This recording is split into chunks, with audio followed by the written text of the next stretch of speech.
Bonjour, bonsoir, bienvenue dans Droit de savoir. Coup d'État au Tchad, coup d'État au Mali, coup d'État en Guinée. C'est la recrudescence des coups d'État en Afrique noire francophone. Voilà qui force une analyse particulière sur les systèmes politiques de ces pays d'Afrique francophone, mais aussi et surtout sur le mode opératoire de ces coups d'État. À qui profitent-ils? Avec moi sur ce plateau, le professeur Félix Bankunda-Pelé, que vous connaissez très bien, mais pour ceux qui le découvrent, il est enseignant-chercheur, juriste, politologue et constitutionnaliste. Moi, c'est Christian Perrin. Bonjour Félix. Bonjour Christian. Alors, au Tchad, nous avons tous vu comment la France a affiché son soutien à Mahamat Idriss Déby. Au Mali, la France a levé le ton contre Assimi Goïta. Cependant, en Guinée, la France a modéré sa réaction face à Mamadi Doumbouya. Qu'est-ce qui explique cette diplomatie à géométrie variable de la France en Afrique, notamment au sujet des coups d'État? Merci Christian Perrin. C'est une bonne question et ça nous permet effectivement de dénouer certains malentendus, notamment en ce qui concerne, je veux dire, la lecture qui est souvent, dès le départ, un peu faussée. Celle qui consiste souvent à dire que soit que la France ne regarde que ses intérêts, soit que elle est objective. En réalité, il y a toute une part de subjectivité dans le choix de la France et je pense qu'en disant cela, je n'étonne véritablement personne.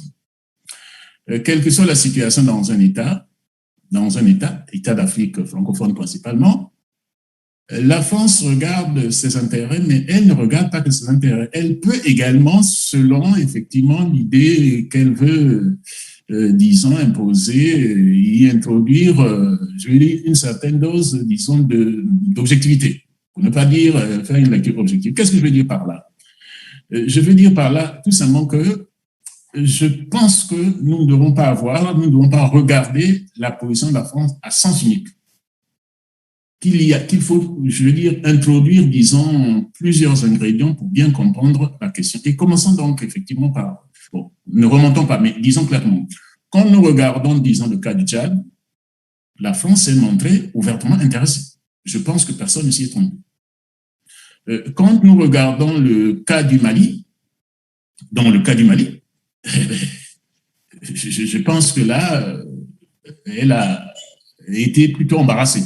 Embarrassée, je veux dire, dans le premier coup d'État, parce que, oui, effectivement, la tendance était effectivement de faire une lecture objective en disant, il y a coup d'État et qu'il faut que, déjà, par rapport à la situation elle-même, il n'y a pas, disons, une situation exactement similaire, hein, aussi bien dans le cas du Mali que dans le cas du Tchad. Donc, déjà, les situations générateurs, disons, de la réaction de la France, elles-mêmes sont différentes.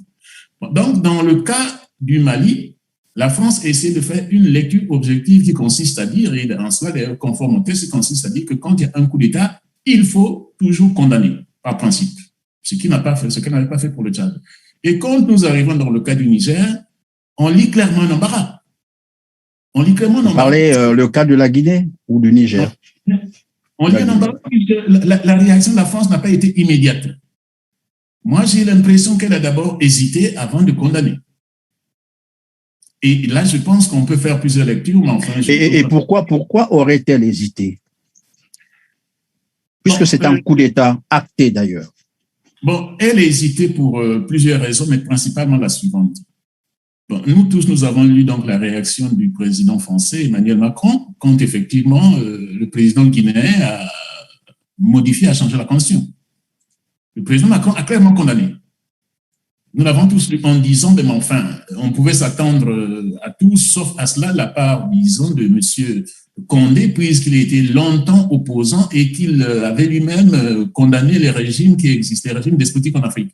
Et qu'il vienne... pourtant, mais oui, mais évidemment, pourtant, pourquoi n'a-t-elle pas eu la même réaction envers Alassane Ouattara?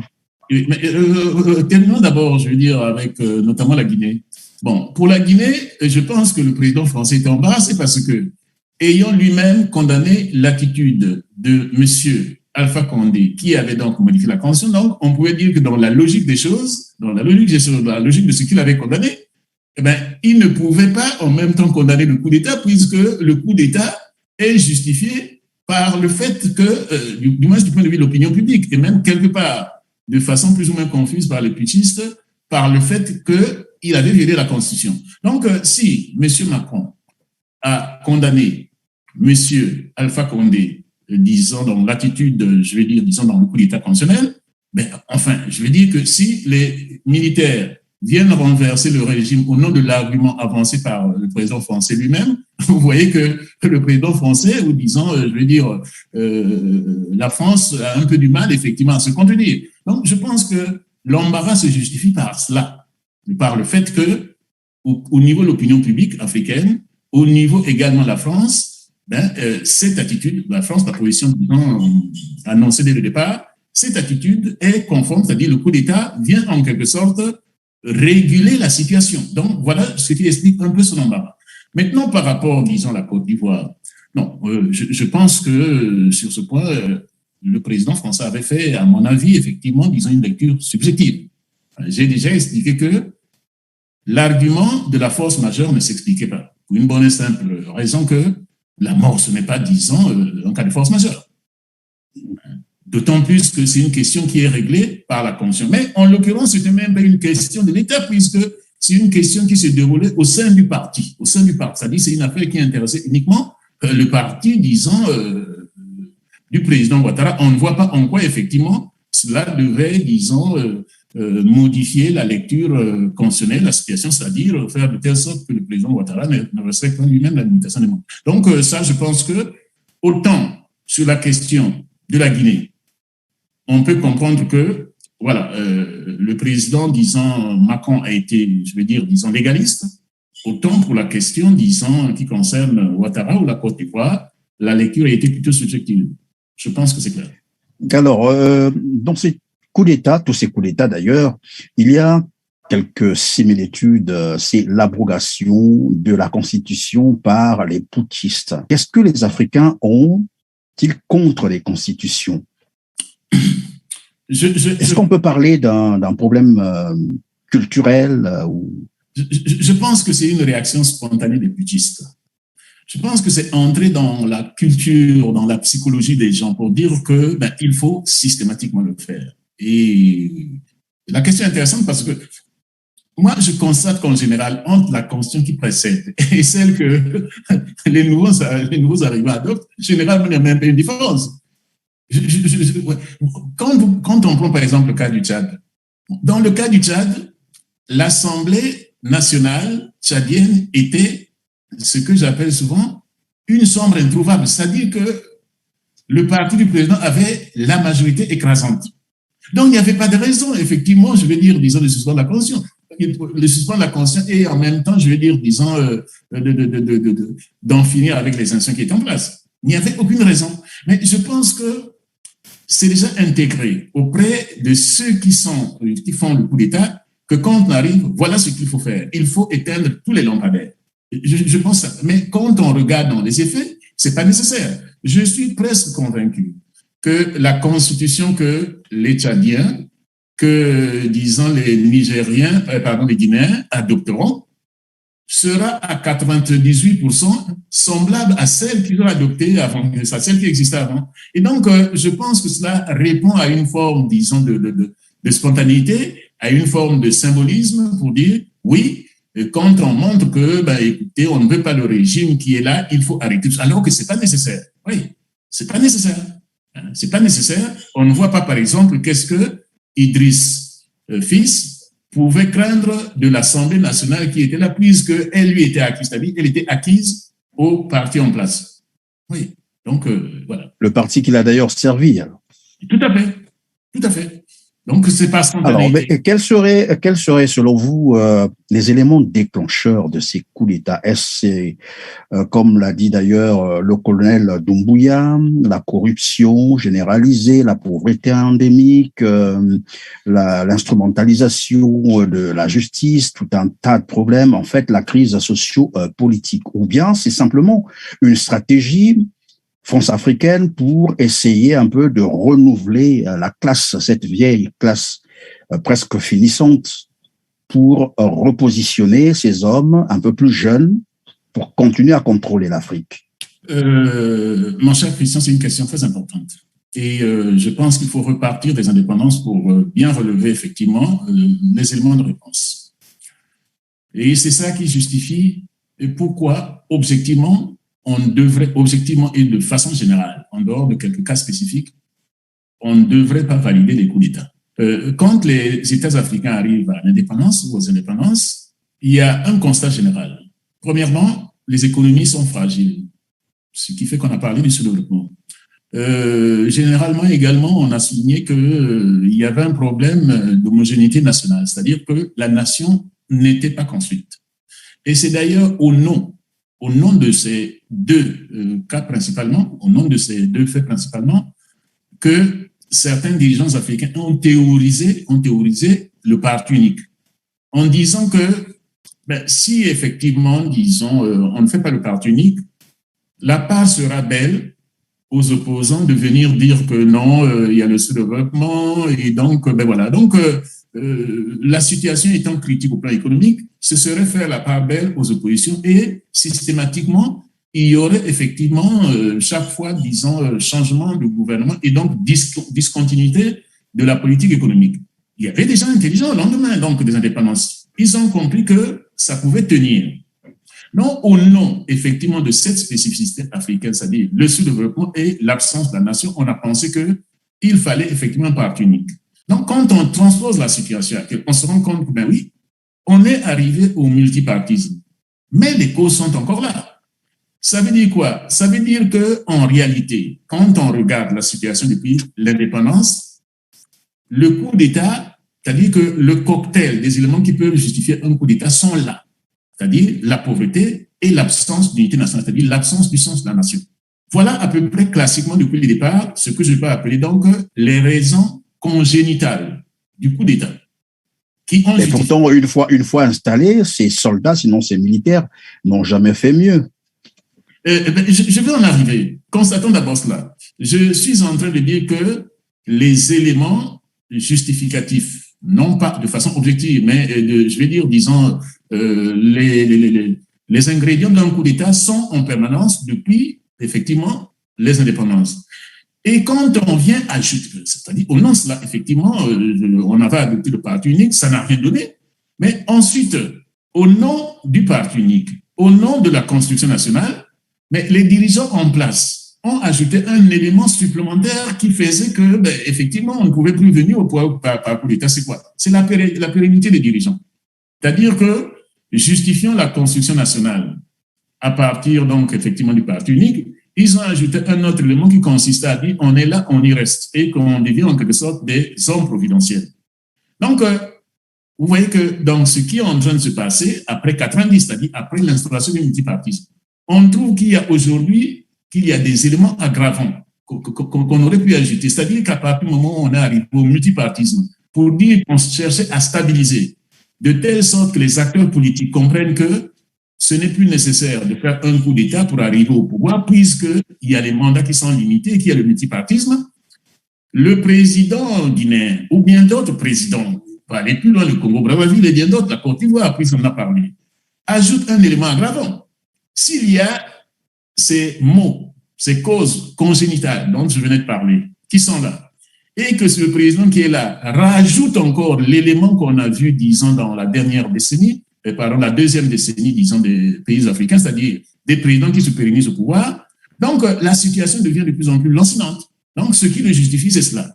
C'est-à-dire, ce sont d'abord les raisons congénitales, c'est-à-dire la faim ou le sous-développement, c'est l'absence effectivement du sens de la nation, et ensuite des présidents qui veulent se maintenir au pouvoir et qui veulent effectivement faire revenir l'homme providentiel qu'on a théorisé dans la deuxième décennie des indépendances. Donc, à partir de ce moment-là, je pense que moi, ça m'a vraiment, je veux dire, un peu renversé de me rendre compte que un Alpha Condé qui connaissait cela le reproduise.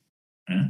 C'est-à-dire, il sait depuis longtemps que ce qui justifiait les coups d'État, du moins officiellement, c'est ce qui était dit, c'était le fait que ceux qui étaient là ne voulaient pas partir, que lui revienne et remette en cause cela. On sait donc, du coup, je pense qu'il a aiguisé effectivement lui-même la naissance ou l'apparition du coup d'État.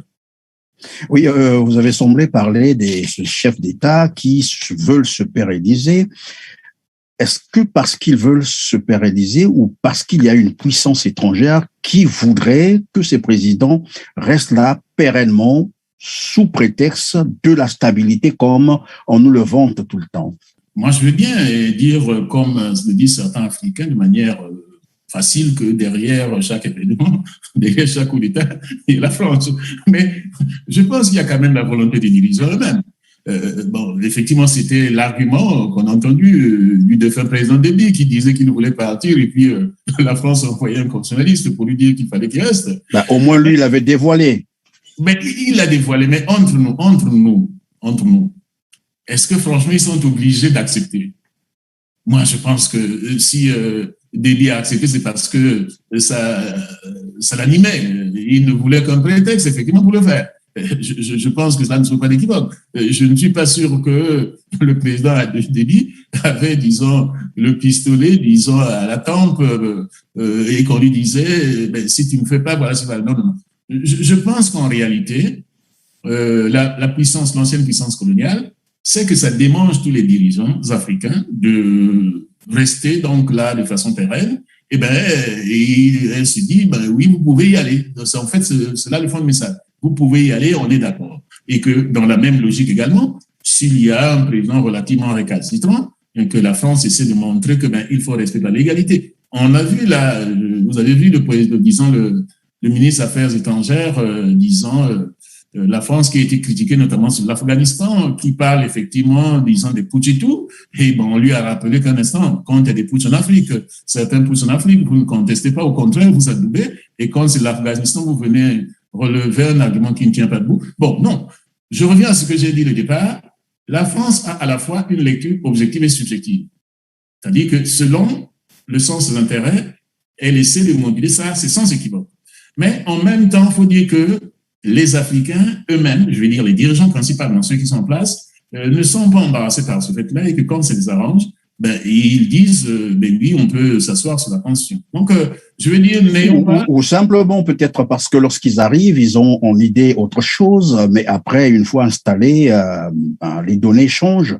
Ils sont parfois obligés de faire avec, parce que sinon, qu'est-ce qui peut expliquer que généralement ces coups d'État interviennent contre ces chefs d'État au moment où ils commencent à avoir souvent des positions, certains observateurs commencent déjà à dire que, par exemple, Alpha Condé serait victime de la France-Afrique parce qu'il commençait déjà, en fait, à être encombrant pour la France dans certaines de ses prises de position, dirait-on, entre guillemets, patriotiques.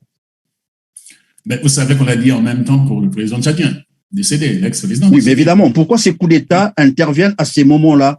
Est-ce que c'est juste une coïncidence ou... Comment expliquer cela? Écoutez, allons-y, regardons la situation. Bon, premièrement, moi, je pense qu'il faut également dire les choses de façon beaucoup plus complète. Bon, tous les dictateurs sont également des maîtres chanteurs, il faut le dire.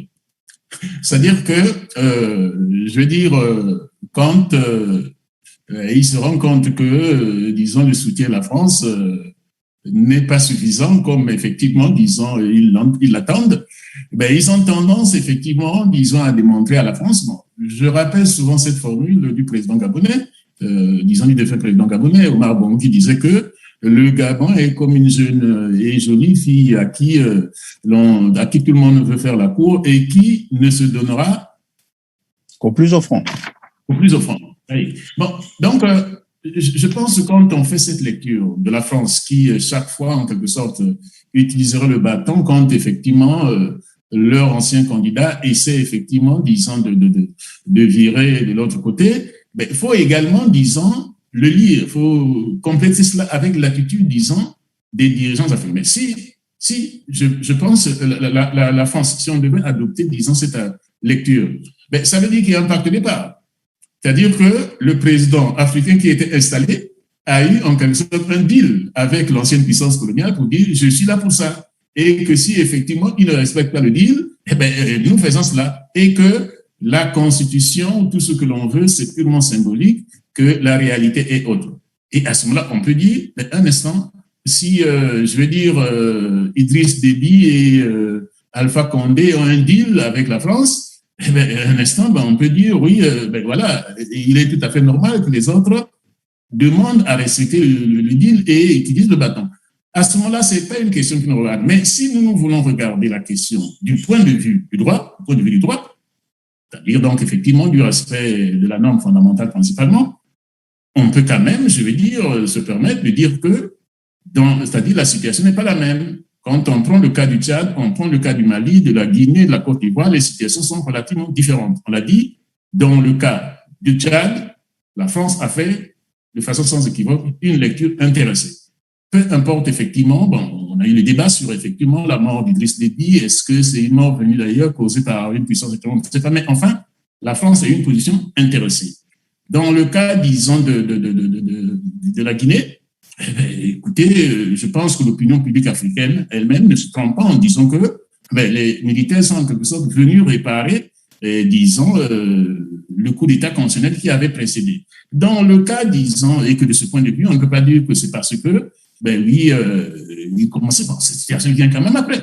Je vais dire que, pourquoi, si on s'en tient à cette logique-là, pourquoi le président français ne se serait pas dit tout simplement, la Guinée, disons, d'Alpha Condé, nous fait tout, nous répond à toutes nos demandes, et que, effectivement, on peut le laisser effectivement se pérenniser.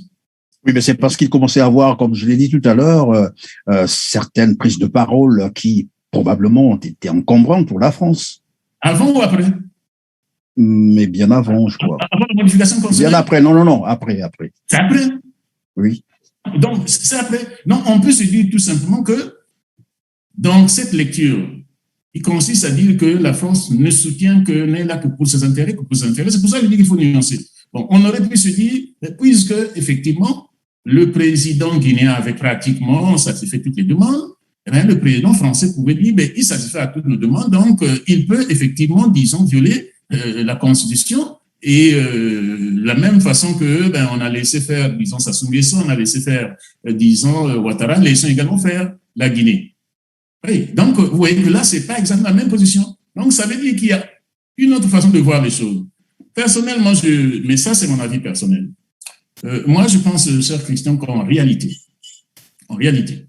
par rapport à la position des différents pays francophones, de par leurs frontières, mais également de par les liens avec la France, je pense que la France n'est pas obligée de se lier à un président pour sauvegarder ses intérêts. C'est ma lecture. Que tout président africain qui arrive, cherchera peut-être un peu pour appâter, je vais dire, disons, l'opinion publique nationale, montrer que, je suis un patriote, je tiens au respect, mais en réalité, la plupart... Oui, mais apparemment, le patriotisme ne rime pas avec les intérêts français. Nous y reviendrons. Il faut qu'on comprenne d'ailleurs c'est quoi ces intérêts-là. Est-ce qu'on peut ouvrir une petite parenthèse là-dessus? C'est quoi ce qu'on appelle par intérêt français? Mais je termine d'abord ce que j'ai voulu dire par patriotisme. Je vous en prie. Qu'en réalité, les dirigeants africains élus ne veulent pas forcément entrer en conflit avec la France et que la France peut obtenir à peu près, à quelques rares différences, ce qu'elle veut avec un président sans forcément que, effectivement, disons, ce président, s'élève contre la France. Donc, de ce point de vue, moi, je nuance souvent l'argument qui consiste à dire que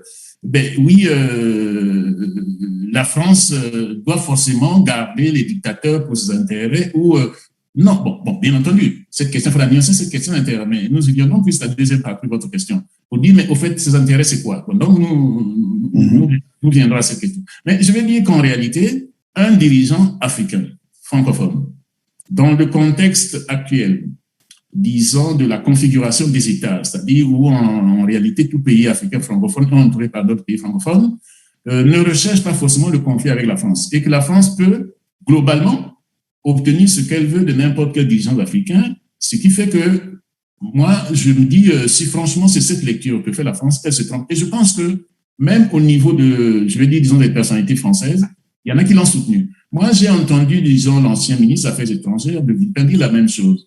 J'ai entendu dire que on n'est pas obligé de soutenir les dictateurs pour avoir ce que nous voulons. J'ai entendu M. Jean-Christophe Rufin, donc l'ancien ambassadeur de France au Sénégal, dire la même chose. qu'en réalité, on peut obtenir ce que l'on veut sans forcément être obligé de soutenir les dictateurs. Donc, il fallait effectivement changer la politique. Et moi, je le crois aussi. Donc, ça, c'est pour relativiser le lien automatique établi entre intérêt de la France et dictature. Moi, je pense que ce n'est pas automatique. Il y a d'autres raisons qu'il faut rechercher. Et parmi ces raisons, il y a la volonté des dictateurs eux-mêmes, qui veulent effectivement, c'est pour ça que je dis que parfois c'est un peu par populisme que certains dictateurs également, disons, se targuent d'être des patriotes pour dire je vais faire ceci. Alors qu'en réalité, ils savent que ça ne peut pas aller très loin. Donc là, je pense que c'est une question qui doit être bien regardée. Il n'y a pas forcément opposition entre intérêt de la France, je dis bien intérêt de la France, et les intérêts de l'Afrique. Il y aurait quelques nuances, effectivement, mais fondamentalement, non. Voilà. Oui, mais si les intérêts de l'Afrique passeraient, par exemple, par un système démocratique, vous pensez que cela arrangerait la France? C'est ce que j'essaie de dire. Parce que qui dit démocratie dit institutions fortes, comme le souhaitait d'ailleurs Obama, mais les institutions fortes voudront dire également surveiller tout ce qui se passe, la transparence, la bonne gouvernance, et à ce moment-là, les intérêts de la France tels qu'on nous explique d'ailleurs, vous pensez que c'est compatible? Donc, c'est une question supplémentaire. Je passe maintenant à la deuxième. Peut-être, oui. À laquelle je n'ai pas répondu, qui explique, disons, la toute dernière. Bon, vous avez dit, c'est quoi les intérêts de la France en question? Et c'est une question importante. Parce que là, il y a quand même un mélange.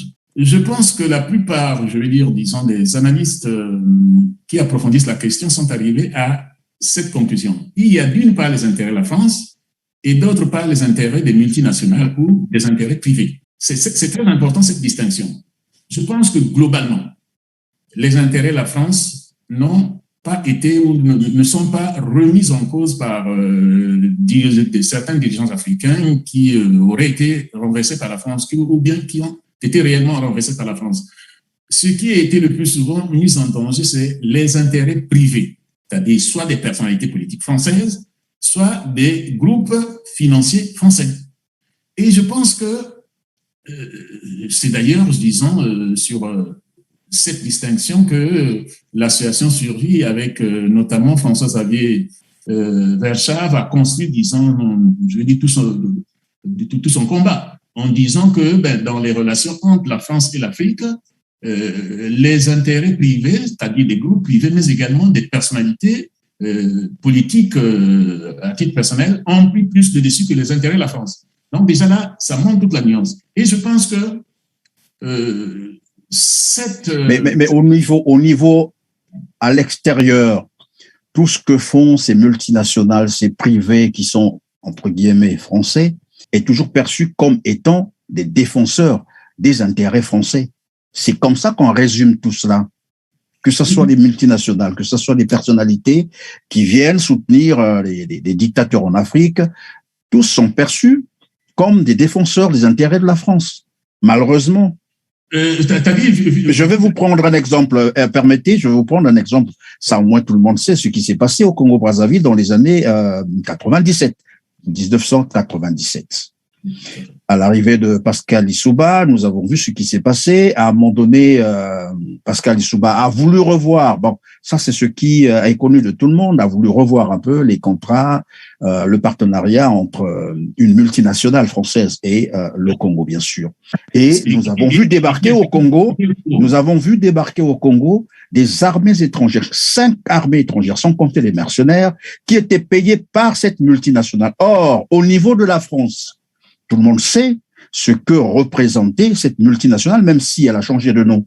Mais on dirait toujours que ce sont les intérêts de la France. Je suis d'accord avec, c'est-à-dire quand en fait vous dites de l'extérieur, c'est-à-dire l'extérieur de la France, c'est ça? Tout à fait. Oui, non, mais c'est tout à fait normal. C'est-à-dire qu'au niveau de l'extérieur, c'est tout à fait normal qu'on se dise que les deux sont confondus. Maintenant, quand on te place, et c'est pour ça que d'ailleurs, même si effectivement on trouve que les sanctions n'ont pas été fortes, et c'est pour ça qu'au niveau intérieur, je pense que beaucoup de responsables d'ELF ont été condamnés, même si ce n'est pas à la mesure, effectivement, je vais dire, des risques ou des dégâts qu'ils ont commis à l'étranger. Mais que quand, effectivement, la justice française s'en saisit, elle sanctionne. Mais je vais dire quoi? Faisons quand même la petite différence. Je souligne ce que j'ai déjà dit. Les dirigeants africains le plus souvent, ne remettent pas en cause les intérêts de la France, mais les intérêts le plus souvent, je vais dire, disons, exagérés des groupes étrangers. Et je pense qu'ils ont raison, ceux qui ont effectivement, ceux qui sont opposés, comme le président congolais Pascal Lissouba. Je suis d'accord avec vous. Je suis également d'accord que les politiques en France ont souvent des intérêts liés avec les groupes financiers nationaux, français donc. Et que quand effectivement les intérêts de ces multinationales ou de ces groupes financiers sont quelque peu mis en difficulté, le plus souvent, les politiques viennent à la rescousse. Bon, on peut le comprendre, la France n'a pas de monopole, les États-Unis ont parfois procédé de la même façon. Et que de ce point de vue, effectivement, les intérêts se confondent un peu. Bon, mais ça, je pense que personne, je veux dire, ne peut s'en étonner véritablement. Ça, c'est une question française, je veux dire, de les disséquer, c'est-à-dire que vu de l'extérieur, bon, je comprends qu'effectivement, on puisse dire que ça s'assimile, c'est relativement différent, mais la différence au niveau de la réaction des contre-pouvoirs français. Je pense que la justice, quand elle s'en saisit, montre effectivement, je vais dire, joue son rôle en sanctionnant. Peut-être pas, je vais dire, à la hauteur de ce que l'on aurait souhaité en raison, par exemple, des dangers qu'ils font vivre, disons, aux populations africaines. Les Africains, oui. Voilà. Alors, maintenant qu'il y a une recrudescence des coups d'État en Afrique, tout le monde est en train d'observer ce qui arrive depuis un certain temps. Qu'est-ce qu'on peut dire de la boule? Est-ce cela a été une erreur stratégique, politique pour la France qui probablement la regrette parce qu'on constate que finalement, tous ces pays africains francophones, je parle de la zone francophone, qui avaient pratiquement entamé la voie de la démocratie, ont tous reculé, ils ont fait marche arrière et d'autres d'ailleurs se sont même radicalisés, mais sans que cela n'inquiète la France. Bon. C'est clair déjà. Je pense que même ceux qui pouvaient encore accorder un peu de crédit ou qui étaient encore sceptiques sur la situation de la boule, je pense que là, le glas sonné. Je pense que là, on est arrivé à une autre phase. La boule est globalement morte. L'esprit de la boule a disparu. Et pourquoi? Je vais essayer de l'expliquer, mais je pense l'avoir déjà signé par le passé. On a senti une évolution déjà. On sait pourquoi le président Mitterrand avait décidé de ce principe-là, que c'était pour s'adapter effectivement au contexte nouveau qui était celui du gel, de la disparition, a priori ce qu'on avait pensé, de la guerre Est-Ouest. Mais en réalité, je veux dire, il fallait quand même garder la même mise sur l'Afrique francophone. Et quand la droite arrive, notamment avec le gouvernement Balladur, avec un ministre délégué à la coopération, Monsieur Michel Roussin, qui avait été clair d'ailleurs dans son discours, dans son ouvrage L'Afrique majeure, mais également dans une interview qu'il avait au Cordoman, je n'ai jamais oublié, il dit ceci: nous avons décidé de mettre un terme, nous avons décidé de prendre du recul par rapport au discours de la boule. Ce qu'il nous faut, nous, c'est l'état de droit et la démocratie. Je l'ai expliqué la dernière fois. En réalité, l'état de droit ne veut rien dire sans la démocratie. L'état de droit, ça veut dire quoi? Les textes sont là, on se conforme aux textes. Mais pour que les gens respectent les textes, il faut qu'il y ait des contrepoids. S'il n'y a pas de contrepoids, l'état de droit ne veut rien dire. Donc, je veux dire, disons, cette forme de lecture magique, disons, de l'état de droit, franchement, ça ne trompait personne. Dès le moment où on dit que nous, c'est l'état de droit et non la démocratie, mais ça veut dire pas d'état de droit. Parce que l'état de droit n'a de sens que dans un contexte démocratique où les contrepoids sont là. S'il n'y a pas de contrepoids, s'il n'y a pas de démocratie, l'état de droit ne veut rien dire. Et nous le voyons, par exemple, dans le cas de la plupart des dictatures africaines. Ça, c'est une question, mais voilà. L'état de droit est là, c'est-à-dire les textes sont là, qui prévoient la démocratie, qui prévoient tout, mais c'est pas respecté parce qu'il n'y a pas de contre-pouvoir, parce qu'il n'y a pas de démocratie. Bon, donc, je pense que on peut dire clairement aujourd'hui que la boule, c'est fini, on est revenu casse départ. Et comme quoi, le ton a été donné donc par la France pour qu'on revienne sur les coups d'État, parce que on a même entendu dire que les Africains n'étaient pas mûrs pour la démocratie. Tout ça sont des messages forts qu'on envoyait en Afrique pour dire, écoutez, repartons vers les coups d'État. Mais regardons, attention, déjà cela, celui qui le dit principalement, c'est le président Chirac en 90, à Abidjan. Et après, quand il arrive, c'est frappant, je vais vous dire quelque chose, vous allez voir. Prenons le cas du Congo, qui est le pays que nous connaissons le mieux. Le 18 juillet 1996, le président Chirac fait un déplacement au Congo-Brazzaville et ce jour-là, le 18 juillet 1996, il tient un discours bien martelé devant les deux chambres réunies, c'est-à-dire donc réunis en congrès. Et il y avait même, disons, les dirigeants d'autres pays africains qui étaient venus parce qu'on avait dit le discours, disons, économique, c'était, je pense, au Gabon, le discours politique, c'était au Congo. Et il dit clairement ceci, plus jamais nous n'accepterons les coups d'État, les prononcements, etc. Et il dit, ça rabaisse l'Afrique et ça fait fuir les investisseurs. Et donc, nous devons mettre un terme à cela. 18 juillet 1996. Donc, l'été 96. L'été suivant, il fait exactement le contraire de ce qu'il avait soutenu à Brazzaville. C'est lui qui soutient le coup d'État, ce n'est un secret pour personne, vous l'avez dit, tous les Africains le savent. Il soutient le coup d'État qui renverse le régime. Autrement dit, il fait le contraire de ce qu'il a eu à dire, donc effectivement, disons, à Brazzaville.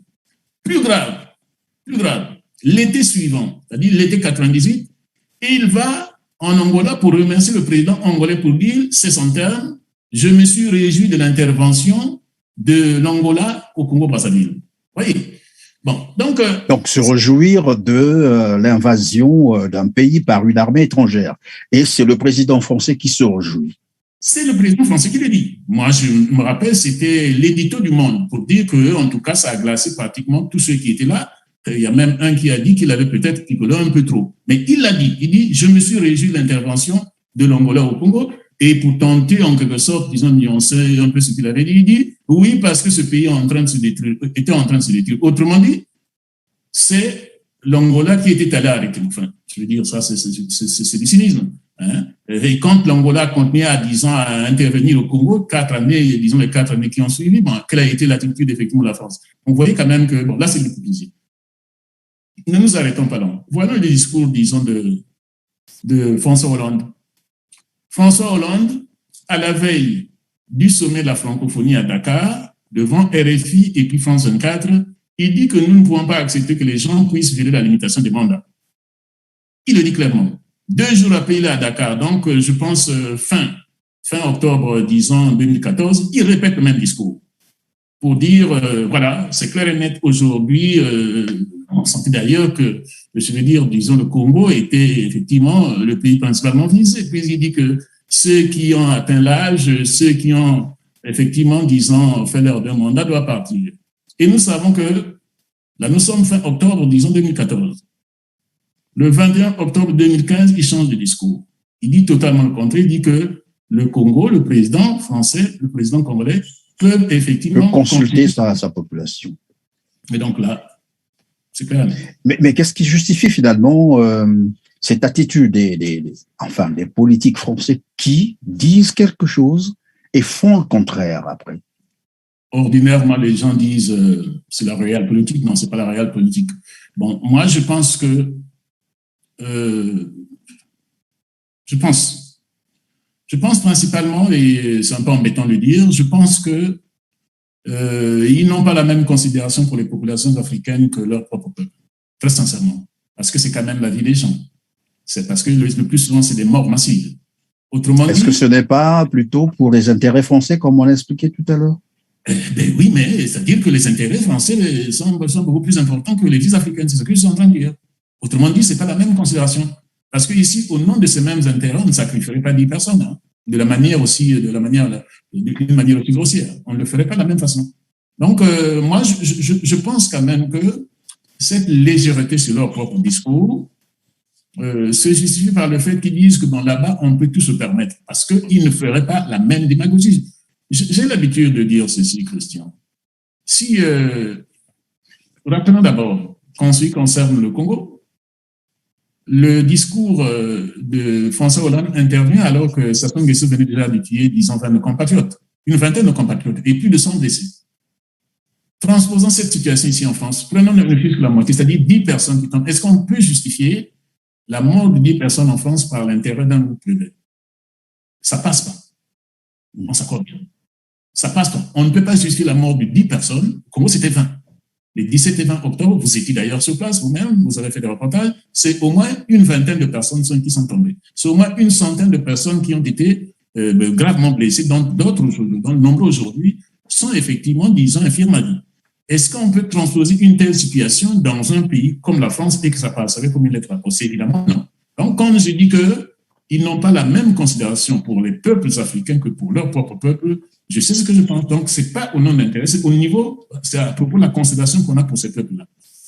Ça m'embête parfois de penser comme tel, mais je dis heureusement c'est les politiques, c'est pas les Français. Parce que je pense que la grande majorité des Français condamneraient effectivement cela avec, disons, des réactions fortes s'ils avaient tous les détails. Mais au niveau des politiques, c'est effectivement la lecture qu'ils font. Donc, c'est pas au nom de l'intérêt, des intérêts ils sont, mais je pense au niveau de la considération qu'on a des peuples africains, je pense que cette idée-là n'est pas très haute. Il n'y a pas une très forte considération de ces peuples-là, ce qui justifie la légèreté. Alors, donc, dans la plupart des cas, les coups d'État qui sont en train, en fait, qu'on a observé, on a parlé du Tchad, on a parlé du Mali, maintenant c'est la Guinée. On se rend compte que avant ces coups d'État, bon, par exemple en Guinée, il y a eu d'abord la violation de la Constitution qui a permis donc à Alpha Condé de briguer un troisième mandat. Ce phénomène de troisième mandat qui commence un peu à chaîner en Afrique. Au Congo, c'est pareil. Alors, je voulais un peu comprendre avec vous, parce qu'il y a un phénomène. Lorsque ces chefs d'État, disons ces dictateurs, c'est comme ça qu'il faut les appeler, ces dictateurs qui s'accrochent au pouvoir, violent les constitutions, les modifient, sinon les changent, pour évidemment rester pérennement au pouvoir. Tout le monde le sait. Les institutions internationales, j'allais dire les organisations internationales comme l'Union africaine, l'Union européenne et même la France à ce moment-là, gardent leur calme. Ils font fi de tout cela.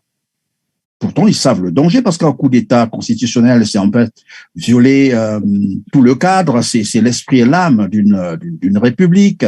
Ce sont des institutions, bon voilà.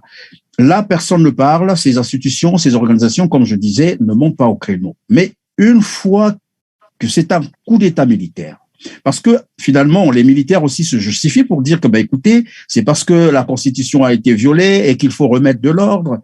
Et quand il y a un coup d'État militaire, très vite, ces organisations montent au créneau pour hausser le temps.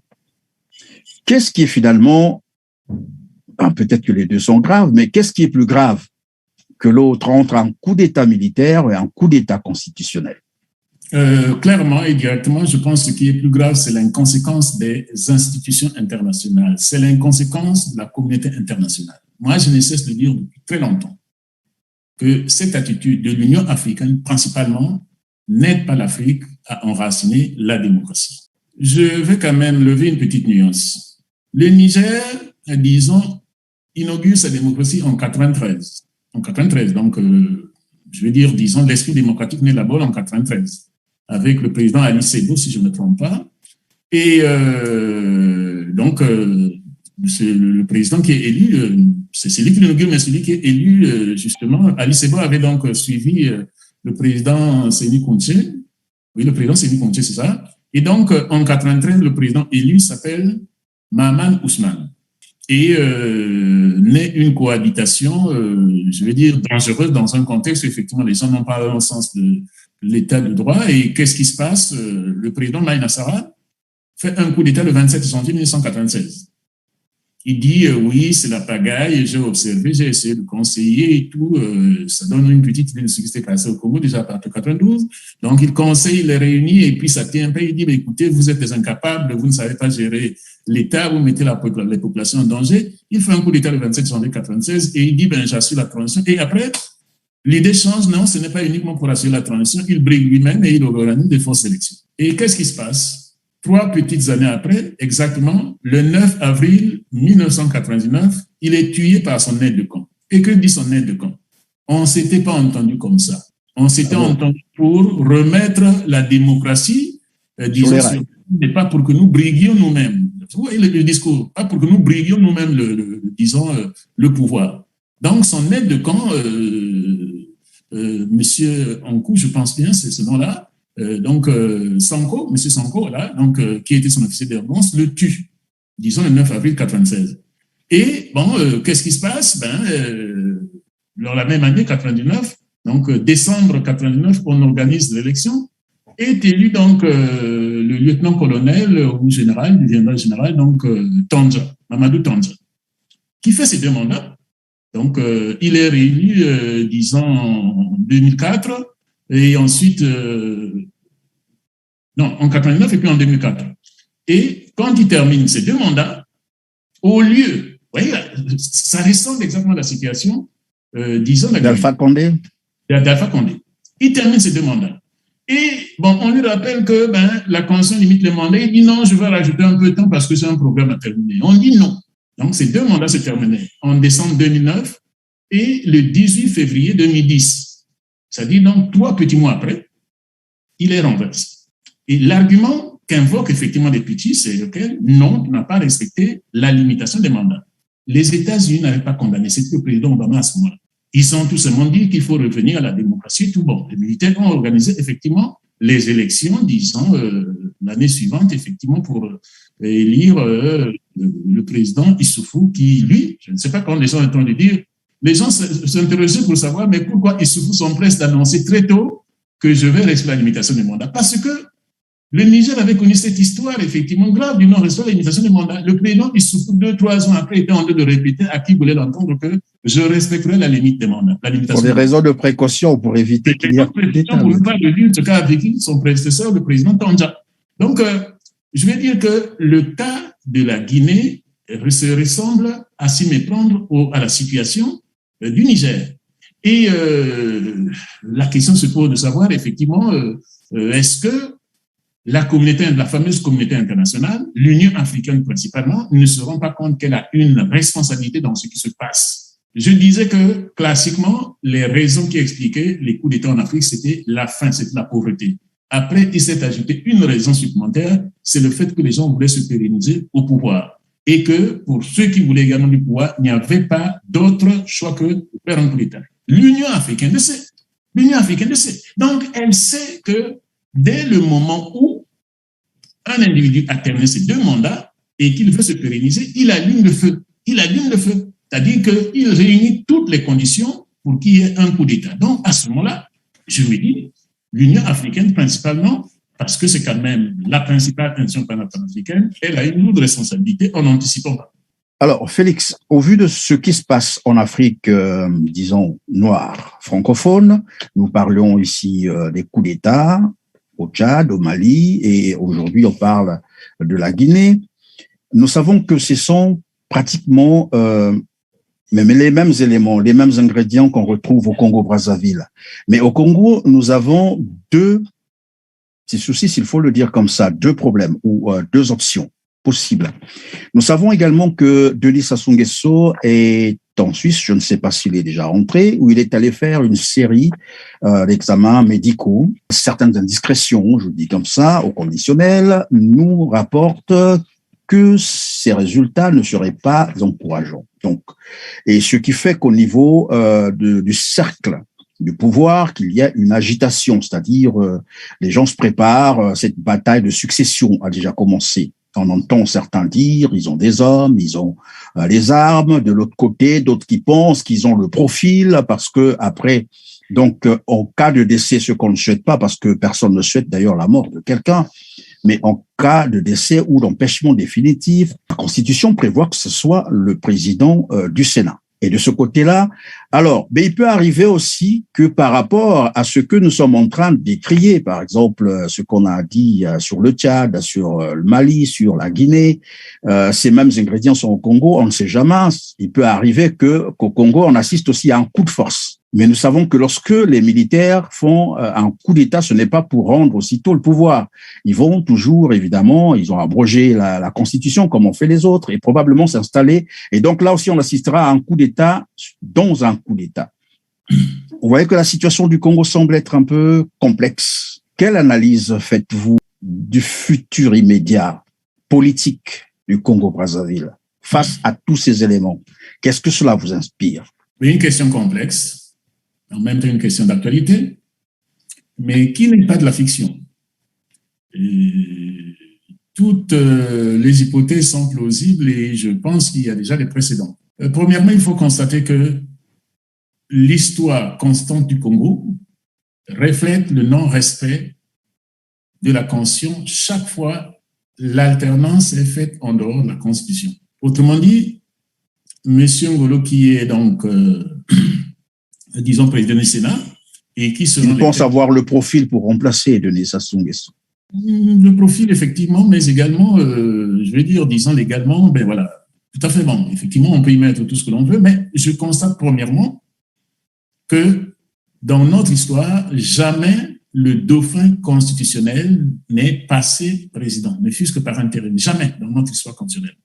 C'est clair, c'est ce que je ne cesse d'ailleurs de dire. C'est pour ça que nous avons effectivement, disons, une corbeille de constitution, une dépouille de constitution à vraiment, je vais dire, disons, à ne pas en finir.